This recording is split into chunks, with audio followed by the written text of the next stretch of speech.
Là, je vais vous raconter cette histoire quand les anciens Incas au Pérou, dans la région de Ucayali, m'ont emprisonné et ils se sont dit que toi, tu es un diable qui tue nos enfants et maintenant, on va te tuer. Mais voilà, l'expédition est finie et puis je veux vraiment remercier tout le monde qui a participé pour rendre cette expédition possible. On a des images de fous, des youtubeurs qui sont venus avec nous. Il y avait tellement de contenu qu'il prend un tout petit peu plus de temps que prévu de faire leur vidéo, mais ça va bientôt sortir. Mais nous, on a décidé de partir sur notre série.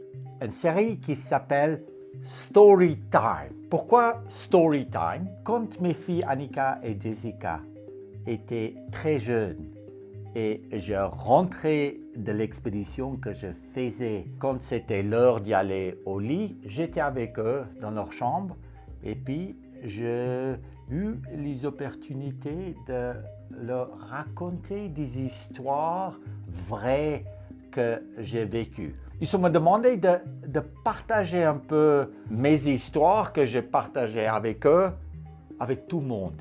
Et c'est pour ça qu'on a décidé de faire cette série sur Storytime.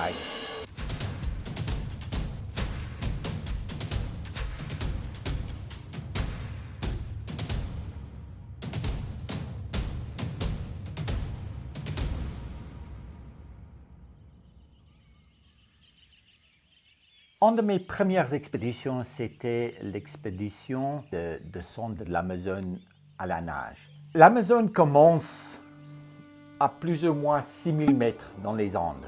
C'est dans la région du Ucayali que des anciens Incas vivent. Ces anciens Incas étaient connus par les Incas comme un tribu qui était brave, un tribu qui ne mélange pas avec les autres, qui protège vraiment leur terrain. Cette zone était une zone rouge parce que les narcotrafiquants voulaient utiliser la région-là pour planter du cocaïne. Cette zone était fermée. Moi, naturellement, je pensais pas d'avertir des autorités de Pérou parce que dès qu'il sait que je rentre là-dedans, il peut dire non. C'est beaucoup plus facile de demander pardon que de demander la permission.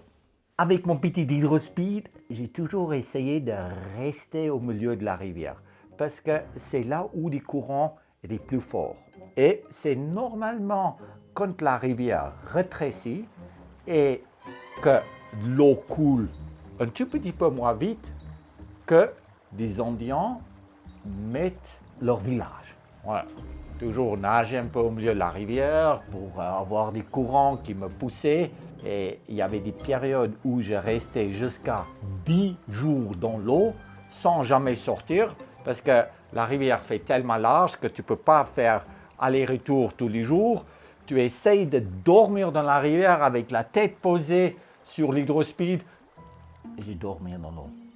Quand je me réveillais, il y avait des pirogues autour de moi. Et j'étais entouré par les Indiens, pas avec les fusils, mais avec les arcs et flèches. Et puis, c'était là où j'ai décidé que, ma foi, il faut y aller avec eux. Ils sont montrés avec leurs doigts la direction du bord de la rivière où je voyais plusieurs pirogues. J'ai commencé de nager avec mon hydrospeed, avec les palmes, avec eux qui sont restés autour de moi. En arrivant sur la berge, ils ont pris l'hydrospeed, ils ont pris mon sac à dos et puis ils me voyaient dans une combinaison noire avec une barbe comme ça, une casquette, mais vraiment la gueule d'un diable. Les anciens Incas parlent quechua et moi, je ne comprends pas du quechua.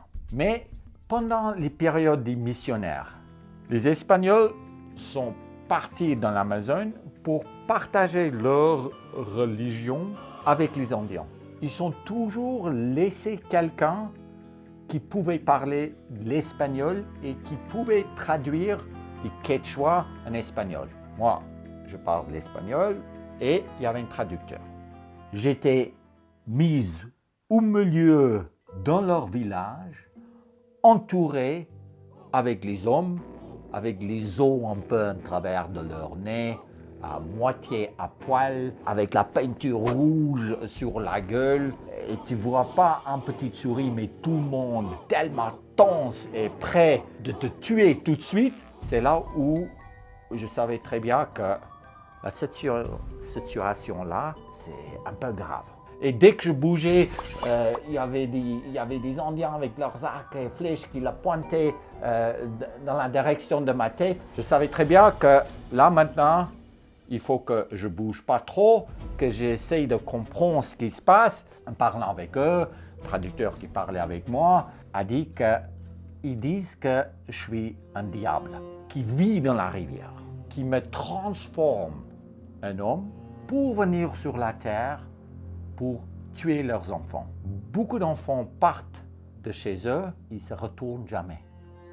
Ça veut dire que des enfants qui vont pêcher le long de la rivière, ils tombent dans la rivière, ils se font mordre par un crocodile, il se fait piquer par un serpent, il se fait enlever par du puma.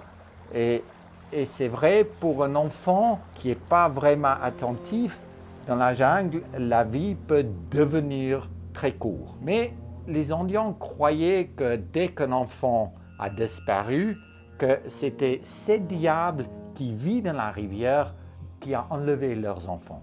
La première truc qui rentre dans ma tête, c'est quand ils pensent que je suis un diable, je dois être un diable. Je suis transformé mes actions comme quelqu'un qui est un diable. Et je faisais comme ça. Et je faisais des mouvements, mais complètement cons, inutiles, qui faisaient peur. Et chaque fois, je faisais un mouvement un peu comme ça.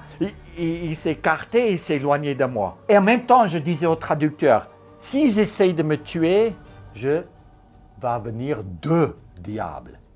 S'ils essayent de couper ma tête, tout d'un coup, il y a trois diables. De toute façon, je suis immortel, vous ne pouvez pas me tuer. Il a partagé ça avec tout le monde autour de moi. Il y avait un moment de silence un peu. C'était là où ils ont commencé d'ouvrir mon sac. Ils ont trouvé ces balises Argos que j'ai eues avec les boutons.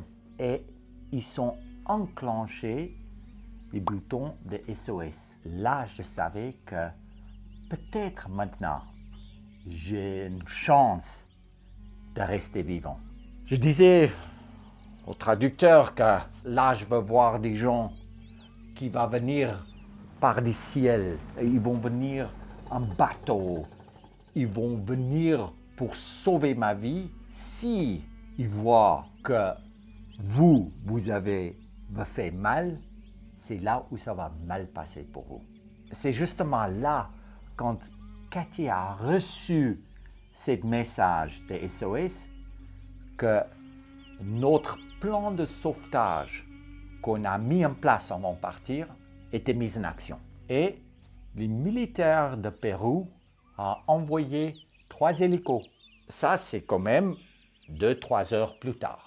Entre-temps, chez les Indiens, ils ont repaqueté tous mes matériels de mon sac et puis ils ont décidé de m'amener vers leur grand chef où lui, il va décider ce qu'il va faire avec moi. Et là, je me voyais déjà dans une grande marmite avec les Indiens qui dansent autour de moi comme ça, qui va me bouffer parce qu'on ne sait jamais si ils sont cannibales ou pas. Là, j'ai ça dans ma tête, attaché sur leur pirogue. Ils remontent une rivière. J'ai attendu le bruit des hélicos. Les hélicos sont venus survoler les pirogues sur la rivière parce qu'ils ont eu ma position grâce à ces balises que j'ai eues. Et tout d'un coup, j'ai vu les Indiens qui ont paniqué. Tout le monde s'est ramé à fond dans la jungle, ils sont sautés de leur pirogue, ils sont disparus aussi vite qu'ils sont arrivés. Et moi, je me trouve toute seule comme un con, un peu attaché avec un bout de liane comme ça, mes matériels dans la pirogue, et moi je suis plus ou moins libre d'y aller. Je prends la liane, je le coupe sur le bord des pirogues, les hélicos qui volent et tout ça. Mais les problèmes que j'ai eus, c'était que mon balise donnait la position où j'étais. La première truc que je dois faire, c'est éteindre mon balise. J'étais dans une zone rouge et légale où je n'ai pas de droit d'être. Ça veut dire que dès que les hélicos atterrirent et ils vont venir me trouver, c'est là où l'expédition est finie. Tout de suite, j'ai éteint la balise. J'ai pris le matériel et je suis parti en courant derrière les Indiens. Et je me cachais dans la jungle. Les hélicos sont tournés. Et quand ils ont eu plus de fuel, ils ont décidé de rentrer. Et c'était là où je mettais mon balise sur message en qui disent « tout va bien ». C'est que Cathy qui peut recevoir ce message. La nuit a tombé et je suis retracé mes chemins la nuit. Retrouver la rivière du Ucayali et c'est là où j'ai décidé de nager seulement la nuit que des gens ne peuvent pas me voir depuis la berge jusqu'au moment que je sors cette zone rouge et j'arrive vers un village qui s'appelle Atalaya. Juste avant d'arriver en Atalaya, je voyais en fait les bateaux qui remontent la rivière comme ça. Et c'était les militaires de Pérou. Et puis, ils sont me capturés à l'extérieur des zones rouges et ils sont m'emmenés à Atalaya. À Atalaya, je leur raconte l'histoire, je dis merci beaucoup pour sauver ma vie et c'était vraiment une grande fête qu'on a fait ensemble et ils ont décidé de me laisser partir, que je pouvais continuer mon expédition. Et voilà, une histoire que tu ne peux même pas imaginer. Il ne faut jamais perdre l'espoir, il faut toujours croire. Et si quelqu'un dit que tu es un diable, montre-le que tu es un diable. Il ne faut pas essayer de le convaincre s'il a décidé. Merci beaucoup. J'espère que les histoires comme ça va vous plaire et on va raconter encore quelques histoires et même des histoires avec Annika et Jessica. Merci.